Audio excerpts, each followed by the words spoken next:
ओम नमः शिवाय। आज हम आपको एक ऐसी कथा सुनाने जा रहे हैं जो सुनने से आपके जीवन में सुख, संपत्ति और धन की वर्षा होगी। तो चलिए कथा की शुरुआत करते हैं। भगवान शिव माता पार्वती से कहते हैं कि ये 3 बातें कभी किसी को नहीं बतानी चाहिए।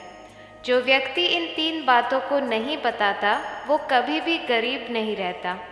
माता पार्वती ने प्रश्न किया, हे प्राणनाथ, ये 3 बातें कौन सी है जिन्हें जान लेने से इंसान को कभी भी दुख का सामना नहीं करना पड़ेगा। भगवान शिव ने कहा, हे देवी, आज मैं पृथ्वी लोक पर एक सन्यासी का रूप धारण करके ये 3 बातें बताने जा रहा हूँ। कृपया इस कथा को ध्यान से सुनना, क्योंकि ये कथा अधूरी छोड़कर जाने की गलती मत करना।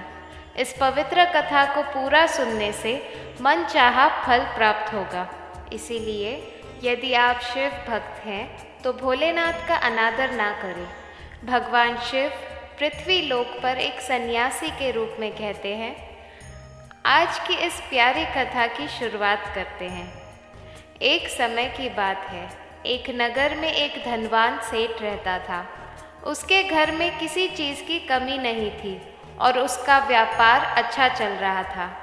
उसकी पत्नी भी खुश रहती थी, क्योंकि सेठ हर महीने उसके लिए नए नए गहने खरीदता था। प्रिय श्रद्धालुओं, सेठ के घर के बगीचे में एक वट वृक्ष था। उस वट वृक्ष के नीचे सन्यासी अपना आसन बिछाकर ध्यान करते थे। सेठ और सेठानी दोनों सन्यासी की बहुत सेवा करते थे, क्योंकि वो सन्यासी कई सालों से उस वट वृक्ष के नीचे रह रहे थे। सेठ हर रोज़ सन्यासी को घर का भोजन देते थे और सन्यासी भी उनसे बहुत प्रेम करते थे। भगवान शिव जो सन्यासी थे वो बहुत सुख में थे, क्योंकि उन्हें किसी चीज़ के लिए कहीं और नहीं जाना पड़ता था। सेठ और सेठानी हर रोज़ उन्हें स्वादिष्ट भोजन खिलाते थे। सेठ की पत्नी बहुत ही सरल और भोले स्वभाव की थी। उसकी आदत थी कि वो घर की हर बात बाहर वालों को बता देती थी। एक दिन सेठ की पत्नी ने अपने पति से पूछा, पिया जी, आपका व्यापार कैसा चल रहा है? आप कैसे इतना मुनाफा कमाते हैं? मित्रों, अपनी पत्नी का ऐसा सवाल सुनकर सेठ ने सब कुछ बता दिया। सेठ ने कहा, प्रिय, मैं अनाज का धंधा करता हूँ। मैं चंबल की घाटी से अनाज खरीदता हूँ और उसे महंगे दामों में बेचता हूँ। मित्रों, अपने पति की ये बात जानकर सेठानी बहुत प्रसन्न हुई। उसने सोचा, मेरे पति तो बहुत ही बुद्धिमान है। ये बात तो सारे नगर वालों को पता होनी चाहिए। अब सेठ की पत्नी ने पूरे नगर में ये बात फैला दी कि उनके पति इस तरीके से पैसे कमाते हैं। जब नगर के कुछ लोगों को ये पता चला कि सेठ किसी तरह धंधा अर्जित करता है, तो उन सब ने भी अनाज का धंधा करने की सोची। ऐसा होता गया कि नगर के बहुत से लोग अनाज का व्यापार करने लगे। सेठ जो पहले कम दाम में अनाज खरीदता था, अब वही अनाज महंगे दामों में बिकने लगा। इस वजह से सेठ का व्यापार थोड़ा कम चलने लगा और उसकी आमदनी घटती गई।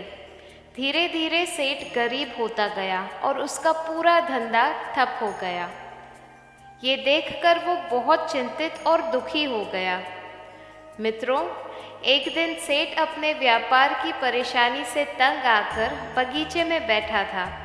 तभी भगवान शिव जो सन्यासी थे वहाँ आते हैं और कहते हैं, सेठ जी, क्या बात है? आज आप कुछ परेशान लग रहे हैं। तब सेठ अपने दुखों को व्यक्त करते हुए कहता है, हे संत महात्मा, मेरे व्यापार में बहुत मंदी चल रही है। मुनाफा बहुत कम हो गया है। नगर के बहुत से लोगों ने अनाज का धंधा शुरू कर दिया है, जिससे मेरा धंधा बैठा जा रहा है। भगवान शिव जो सन्यासी थे, सेठ की बातें सुनकर कहते हैं, सेठ जी, क्या आपने किसी को ये बताया था कि आप किस प्रकार अपना धन अर्जित करते हैं? आप किस प्रकार अपनी जीविका चलाते हैं? तब सेठ कहते हैं, हाँ संत महात्मा जी, मैंने अपनी पत्नी को सब कुछ बता दिया था। उसने मुझसे पूछा था कि आप इतना धन कैसे कमाते हैं। तब मैंने उसे बताया था कि मैं अनाज का व्यापार करके धन अर्जित करता हूँ। मित्रों, अब सन्यासी को सब समझ आ गया। सन्यासी कहते हैं, सेठ जी, आपने बहुत बड़ी गलती कर दी है। आपको सेठानी जी से ये बातें नहीं करनी चाहिए थी। आज मैं आपको एक कथा सुनाता हूँ और इस कथा के माध्यम से समझाऊंगा कि चाहे कितनी भी गरीब इंसान हो, ये 3 बातें कभी किसी को नहीं बतानी चाहिए। गरीबी आपके आसपास भी नहीं भटकेगी। मित्रों, अब सन्यासी, जो भगवान शिव थे, अपनी कथा प्रारंभ करते हैं। सन्यासी कहते हैं, सेठ जी, एक समय की बात है, एक नगर में एक गरीब आदमी रहता था। वो इतना गरीब था कि अपने परिवार के लिए ठीक से भोजन भी नहीं जोड़ पाता था। तो सेठ कहते हैं, सेठ जी, गरीबी मनुष्य के लिए एक अपमानकारी दुख होता है। बिना धन के गृहस्थी और घर चलाना बहुत मुश्किल होता है। आगे सन्यासी कहते हैं, वो गरीब आदमी जैसे तैसे अपने घर वालों का पेट पाल रहा था। कभी उन्हें भोजन मिलता था तो कभी भूखे रहते थे और भूखे पेट ही सोना पड़ता था।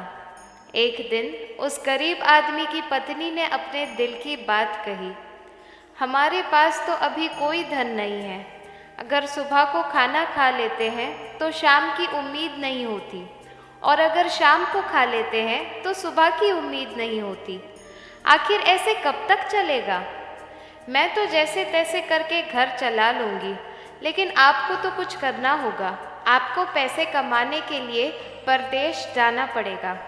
इस तरह से हमारा परिवार का गुजारा नहीं होगा। मनुष्य के पास चाहे कितना भी धन हो, लेकिन अगर उसके पास कोई काम नहीं है तो वो धन भी बेकार होता है। अगर हम कुछ नहीं करेंगे तो अपने बच्चों को कैसे पालेंगे? भूखे मरने से अच्छा है कि किसी की छोटी मोटी मजदूरी ही कर ले। पत्नी के बार बार कहने पर वो गरीब आदमी धैर्य से सुनता है। उसकी पत्नी की बातें उसके दिल को छू गई थी। वो थोड़ा सोचने लगा और आखिरकार धन कमाने की आस लेकर घर से निकल पड़ा। उसने ठान लिया कि वो अपने परिवार के लिए कुछ भी करेगा। वो जंगल के रास्ते से परदेश के लिए निकल गया। रास्ते में चलते चलते एक समय ऐसा आया जब वो एक गहरे जंगल में पहुंचा। दूर की यात्रा तय करते करते वो काफ़ी थक चुका था। तब उसने देखा कि आगे एक छायादार बरगद का पेड़ है। उस पेड़ की लंबी लंबी शाखाएं थीं और उसकी जड़ें ज़मीन को छू रही थी। शीतल छाया देखकर वो गरीब आदमी उस पेड़ के नीचे बैठकर आराम करने लगा। उसने सोचा, ये तो कितनी सुखदायक छाया है। थोड़ी देर आराम कर लूँ, फिर यात्रा जारी करूँगा। मित्रों, सन्यासी आगे कहते हैं, वो गरीब आदमी बरगद के नीचे आराम से लेटा हुआ था। तभी उसने देखा कि कहीं से एक सांप आया। वो सांप उसी पेड़ पर चढ़ गया। गरीब आदमी उस सांप को गौर से देख रहा था। उसकी सोच में चिंता थी, ये सांप इस बरगद पर क्यों चढ़ रहा है और अब क्या करेगा? तभी उसने देखा कि उस पेड़ की डाल पर तोता और मैना का घोंसला था। घोंसले में तोता और मैना के छोटे बच्चे रखे हुए थे। सांप को देखकर तोता और मैना के बच्चे डर के मारे चिल्लाने लगे। गरीब आदमी देखते ही समझ गया कि ये दुष्ट सांप इन बच्चों को खाने आया है। सोचने लगा, मैंने तो इन बच्चों को देख लिया है। अगर अब मैं इन्हें नहीं बचाता हूँ तो मुझे बहुत पाप लगेगा। बच्चे तो बच्चे ही होते हैं ना, चाहे वो इंसान के हो या किसी पक्षी के। बच्चों की हमेशा रक्षा करनी चाहिए। उनकी जान बचाना मेरे लिए एक धार्मिक कर्तव्य है। उधर एक सर्प उन बच्चों के पास पहुंच जाता है। तब वो गरीब आदमी उठता है और फटाफट बरगद के पेड़ पर चढ़ जाता है। उसने देखा कि सांप धीरे धीरे घोंसले की तरफ बढ़ रहा है और उसने अपने आप को तैयार किया। उसने अपने दिल की सुनी और त्याग भरी सोच से उस सांप को मार गिराया और नीचे फेंक दिया। फिर वही बरगद के नीचे आकर लेटा है, खुद को शांत करने की कोशिश कर रहा था। तोता और मैना के बच्चे अपने रक्षक उस गरीब आदमी को मन ही मन बहुत दुआएं देने लगते हैं। उनके लिए वो एक अंजाम था जहां उन्होंने देखा कि कैसे एक आदमी ने उनकी जान बचाई है। मित्रों, उसी समय तोता और मैना अपने बच्चों के पास आते हैं। अपने माता पिता को पास देखकर तोता और मैना के बच्चे बहुत खुश होते हैं और उन्हें पूरी घटना बताते हैं। आज इस वृक्ष के नीचे जो इंसान लेटा है वो हमारे लिए देवदूत बनकर आया है। हमें खाने के लिए एक भयानक सांप आया था। इसी इंसान ने उस भयानक सांप को मार कर हमारे प्राण बचाए हैं। हम इसके रानी हो गए हैं। अगर ये इंसान उस सांप को नहीं मारता तो आज हम घोंसले में जीवित नहीं होते। अपने बच्चों के मुख से उस मुसाफिर की प्रशंसा सुनकर तोता और मैना बहुत खुश होते हैं। उनके दिल में इस आदमी के लिए बहुत सम्मान होता है। तोता और मैना उस गरीब आदमी के पास पहुंच जाते हैं और कहते हैं, हे मनुष्य, तुमने आज हमारे बच्चों की जान बचाकर हमें अपना अरण्य बना लिया है। तुम कौन हो और कहाँ जा रहे हो? तोता और मैना के पूछने पर वो गरीब आदमी कहता है, हे पक्षियों, मैं एक गरीब आदमी हूँ और धन कमाने के लिए परदेश जा रहा हूँ।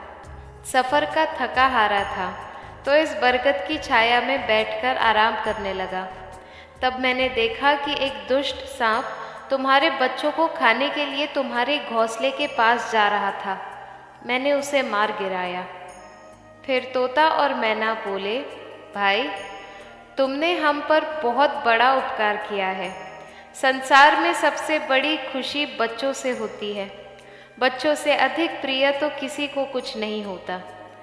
तुम भी तो धन कमाने अपने बच्चों के लिए ही जा रहे हो। अब तुमने हमारे बच्चों की जान बचाई है तो हम तुम्हारे बच्चों की भूख मिटाना चाहते हैं।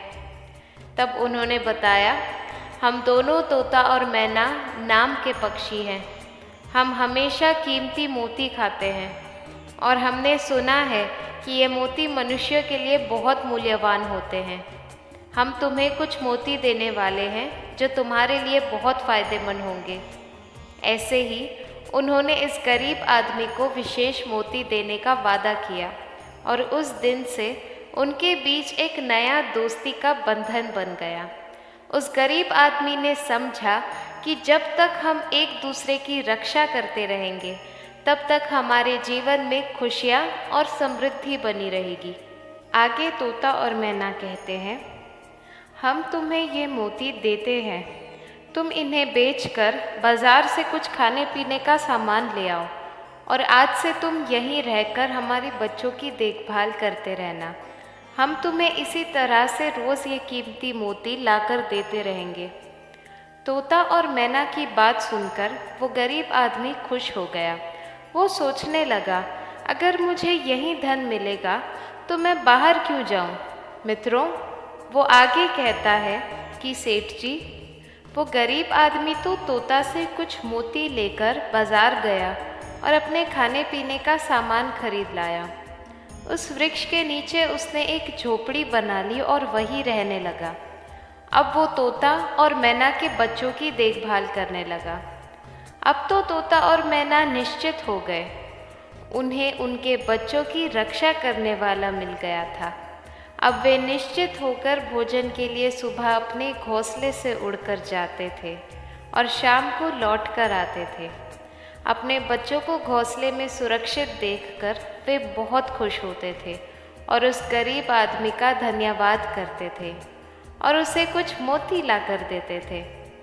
इस तरह से धीरे धीरे तोता और मैना की नौकरी करते हुए उस गरीब व्यक्ति को 2 महीने बीत गए थे।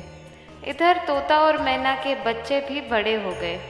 अब उस गरीब आदमी को अपनी पत्नी और बच्चों की याद आने लगी। एक दिन उसने तोता और मैना से कहा कि हम अपने घर जाना चाहते हैं। पता नहीं हमारी पत्नी और बच्चे कैसे होंगे।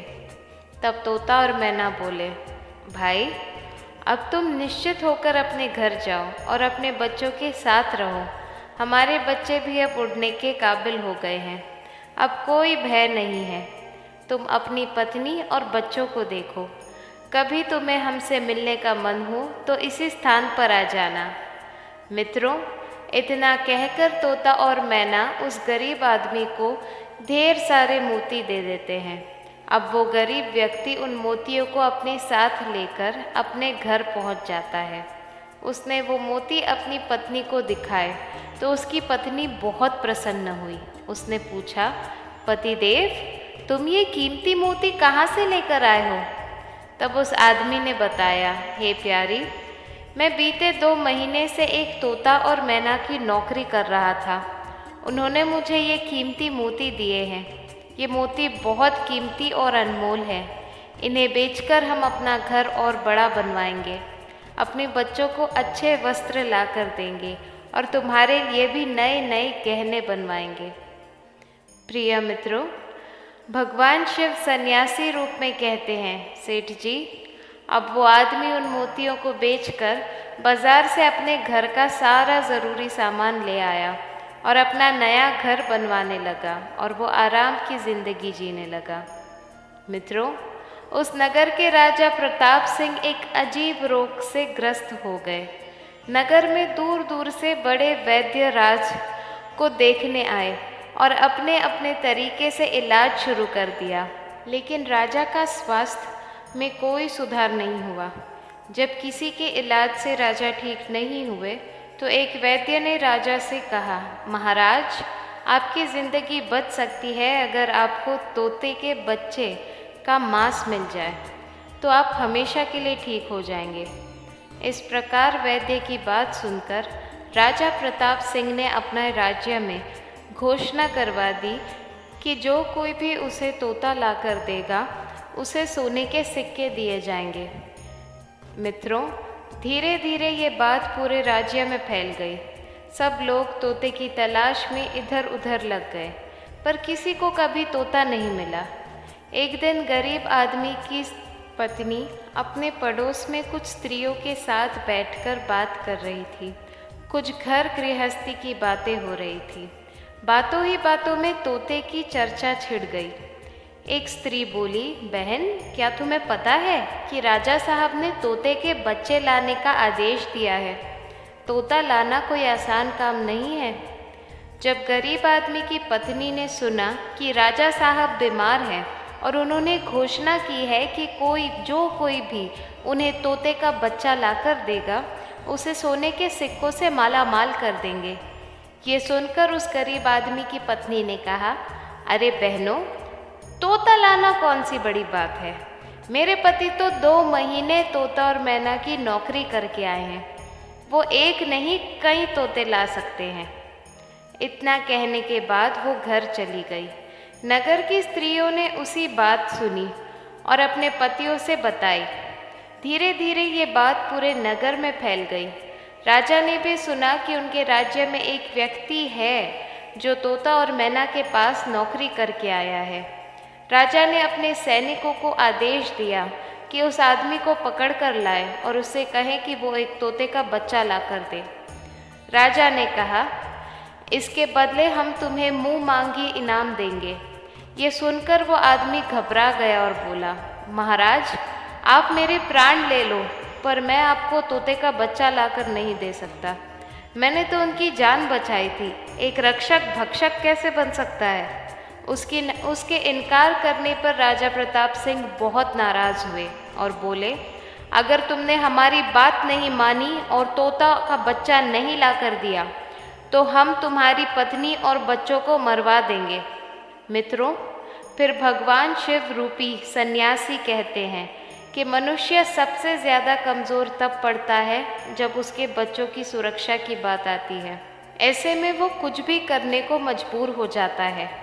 राजा की बात सुनकर वो गरीब आदमी बहुत घबरा गया। उसने सोचा कि अब मुझे किसी भी तरह तोते के बच्चा लाकर राजा को देना ही होगा। वे घर आया और अपनी पत्नी को डांटने लगा, तुमने क्या किया और क्यों किया? तुम्हें बिल्कुल भी समझ नहीं है हम क्या करते हैं और कहाँ जाते हैं? तुमने ये बताया नगर की स्त्रियों से क्यों? क्या ज़रूरत थी? अब धीरे धीरे ये बात राजा प्रताप सिंह तक पहुँच गई है।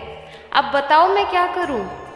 जिन तोता और मैना ने हमें खाने को भोजन, रहने को नया घर और पहनने को अच्छे वस्त्र दिए, मैं उनके साथ गद्दारी कैसे कर सकता हूँ? तुमने ये बात उन महिलाओं को बताकर बहुत बड़ी भूल की है। वे व्यक्ति कहता है, प्रिय, अपने घर की कुछ बातें दूसरों से कभी नहीं कहनी चाहिए। पहली बात, आपके घर में कितना धन है और आपकी कमाई का स्रोत क्या है, ये बातें दूसरों से कभी नहीं बतानी चाहिए। दूसरी बात, घर में आपसी प्रेम की बातें, पति पत्नी के प्रेम की बातें बाहर वालों के सामने नहीं करनी चाहिए।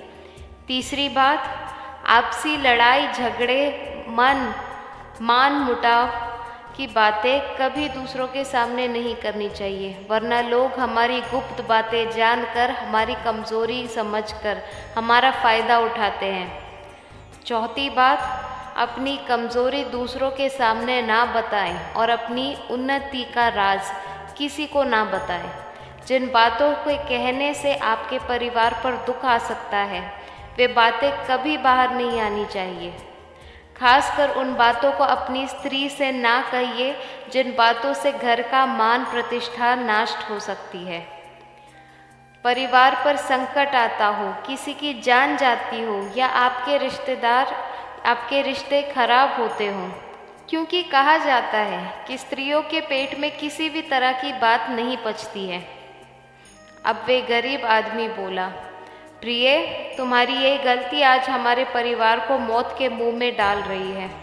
यदि तुमने इस बात को छुपा लिया होता तो आज हम निर्भय होकर अपने घर में आनंद की जिंदगी जी रहे होते। अब राजा की आज्ञा है तो तोते का बच्चा लाकर राजा को देना ही पड़ेगा, लेकिन ऐसा करने से मैं पापी कहलाऊंगा। जिन बच्चों की मैंने इतने दिन देखभाल की, जिन्हें मैंने मरने से बचाया, अब मैं उन्हें किस प्रकार मौत के मुंह में डाल सकता हूँ? पत्नी कहने लगी, पतिदेव, अब जो भी हो, लेकिन हमें अपनी और बच्चों की ज़िंदगी बचानी है, तो आपको ये पाप करना ही पड़ेगा। मित्रों, अब तो बड़ा लाचार होता हुआ वो गरीब आदमी जंगल की ओर चल पड़ा, जहाँ वे तोता और बच्चों की देखभाल करता था। उधर जब तोता और मैना और उनके बच्चों ने उस गरीब आदमी के पास आता हुआ देखा तो वे खुशी से झिलमिलाने लगे। अपने बच्चों को अत्यंत खुश देखकर तोता और मैना कहने लगे, अरे बच्चों, तुम इतने खुश क्यों हो रहे हो? वो तो तुम में से किसी एक को लेने आया है। तुम में से कौन है आज जो उसके साथ जाकर उसकी और उसके बच्चों की जान बचाएगा?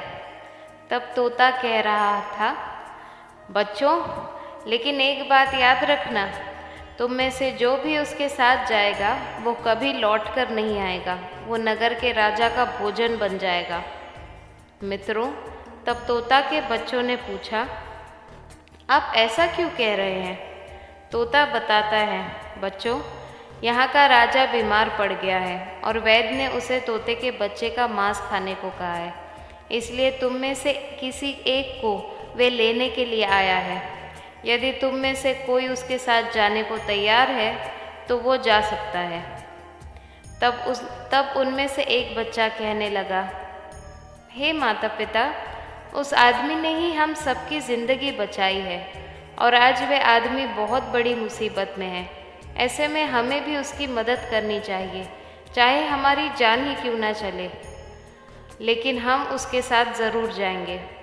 उधर वो आदमी उस बरगद के वृक्ष के नीचे आता है और तोता मैना से अपना दुख बताता है।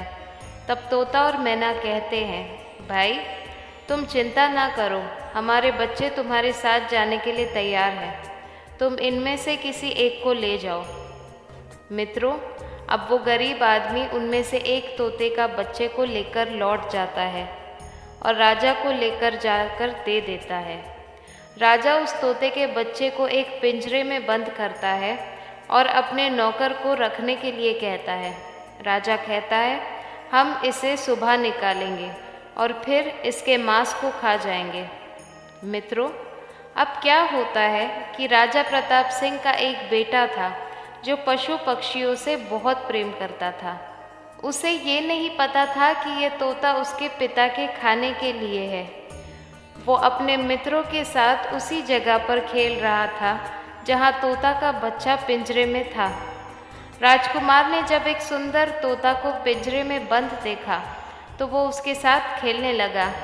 तभी राजकुमार का एक मित्र कहता है, मित्र, तुम इस पक्षी को बाहर निकालो, ये कितना सुंदर तोता है। पिंजरे में इसका रहना बिल्कुल सही नहीं है, हम इसे आज़ाद कर देते हैं। अपने मित्र की बातें सुनने के बाद राजकुमार ने उस तोते के बच्चे को पिंजरे से बाहर निकाल दिया। जैसे ही वह पिंजरा खोलता है, तोते का बच्चा आकाश में उड़ जाता है। धीरे धीरे ये बात राजा तक पहुंची कि आपके राजकुमार ने उस तोते को छोड़ दिया है। अब आपके प्राण बचाना बड़ा ही मुश्किल है। ये सुनकर राजा को बहुत गुस्सा आया। उन्होंने तुरंत राजकुमार को बुलाया और गुस्से में कहा, अरे नादान पुत्र, तूने उस तोते के बच्चे को क्यों छोड़ दिया? राजकुमार बहुत घबरा गया और बोला, पिताजी, मुझे क्या पता था कि वे उड़ जाएगा, मैं तो उसके साथ खेल रहा था। अपने पुत्र की बात सुनकर राजा को और भी गुस्सा आया। उन्होंने उसे नगर से निकालने का आदेश दे दिया। मित्रों, अब राजा के सैनिक राजकुमार को नगर की सीमा से बाहर छोड़ देते हैं। उधर वो तोते का बच्चा उड़कर अपने माता पिता के पास पहुंचता है और उन्हें सारी बात बताता है कि राजा के बेटे ने उसे आज़ाद कर दिया। तोता और मैना ने जब ये बच्चों को देखा तो कहा, पुत्र, राजा के बेटे ने तुम्हें तो आज़ाद कर दिया, लेकिन वे खुद संकट में फंस गया है। उसके दुष्ट पिता ने उसे नगर से बाहर निकाल दिया है। अब उसकी ज़िंदगी की जिम्मेदारी तुम्हारे ऊपर है, तुम जाओ और उसकी मदद करो। मित्रों, तो तोता राजकुमार की मदद करने के लिए उसके पास पहुंच जाता है। राजकुमार उसे देखते ही पहचान लेता है। ये तो वही पक्षी है जिसे मैंने पिंजरे से आज़ाद किया था। राजकुमार कहता है, तुम्हारी वजह से मुझे मेरे पिता ने नगर से निकाल दिया है। अब तुम ही बताओ मैं क्या करूं, कहाँ जाऊं? तोता कहता है, मित्र, तुम चिंता मत करो, तुमने मेरी जान बचाई थी, इसीलिए मैं तुम्हें कभी भी अकेले नहीं छोड़ूंगा, तुम मेरे साथ चलो। मित्रों, अब दोनों मिलकर एक योजना बनाते हैं कि राजा का गुस्सा कैसे ठंडा करना है और राजा को कैसे समझाना है कि उनका पुत्र उन्हें भूल गया है। अब उन्होंने सोचा कि राजा के पास जाकर उन्हें प्यार से समझाना होगा और ये कहना होगा कि उनका पुत्र उनसे प्यार करता है और हमेशा उनके साथ है। तभी ये सुनाई देता है कि राजा एक बार फिर से स्वस्थ हो रहा है और अब राजकुमार को बुलाने के लिए तैयार है। तोता और राजकुमार दोनों साथ साथ राजा के पास पहुंचते हैं। राजा उन्हें देखते ही समझ जाते हैं कि ये वही तोता है जिसे उनके पुत्र ने छोड़ दिया था। राजा कहता है, आओ मेरे दोस्त, तुम्हें देखे बिना मैं तो बेचैन हो रहा था। तोता कहता है, हे प्रभु, तुम्हारे पुत्र ने मुझे छोड़ दिया और मुझे आपका बहुत सारा सम्मान और आशीर्वाद मिला। क्या आप मुझे ये कह सकते हैं कि आपने किस तरह मुझे इस बात का समर्थन किया? राजा कहते हैं, मुझे खुशी है कि आप अब स्वस्थ हैं। आपका प्यार कभी नहीं भूलता, मैं आपको कभी भी अकेला नहीं छोड़ूंगा। इस प्रकार सभी मिलकर एक दूसरे की मदद करते हैं और अपने परिवार को भूल कर नहीं छोड़ते। राजकुमार के मुख से तोते की बात सुनकर राजा बहुत प्रसन्न हुए और उसी दिन से राजा ने प्रण लिया कि आज से हमारे राज्य में कोई भी पशु पक्षियों को नहीं मारेगा और सभी लोग उन्हें दाना देंगे। मित्रों, इतनी कथा सन्यासी सेठ जी को सुनाते हैं और बताते हैं कि देखा सेठ जी, इस प्रकार कुछ बातें बताने पर जीवन में घोर संकट आ सकता है। इसीलिए ये बातें किसी को भी नहीं बतानी चाहिए। जैसे आपने अपनी पत्नी को बताया कि आप किस प्रकार धन अर्जित करते हैं और आज आपका व्यापार खतरे में है। मित्रों, सेठ जी को अपनी गलती का एहसास होता है और वो अपनी पत्नी को समझाते हैं कि तुम इन बातों को किसी को मत बताया करो। फिर भगवान शिव कहते हैं, हे देवी, हमारी आज की ये कथा यही समाप्त होती है। इस वीडियो को बोलते समय कोई त्रुटि हो तो मैं क्षमा चाहती हूँ। उम्मीद है आप सभी को ये वीडियो अच्छी लगी होगी। अगर आप शिव के सच्चे भक्त हैं तो हमारे चैनल भक्ति का ब्रह्मांड को ज़रूर सब्सक्राइब करें। वीडियो को लाइक करके कमेंट में हर हर महादेव लिखें। धन्यवाद। मिलते हैं अगली वीडियो में। ओम नमः शिवाय।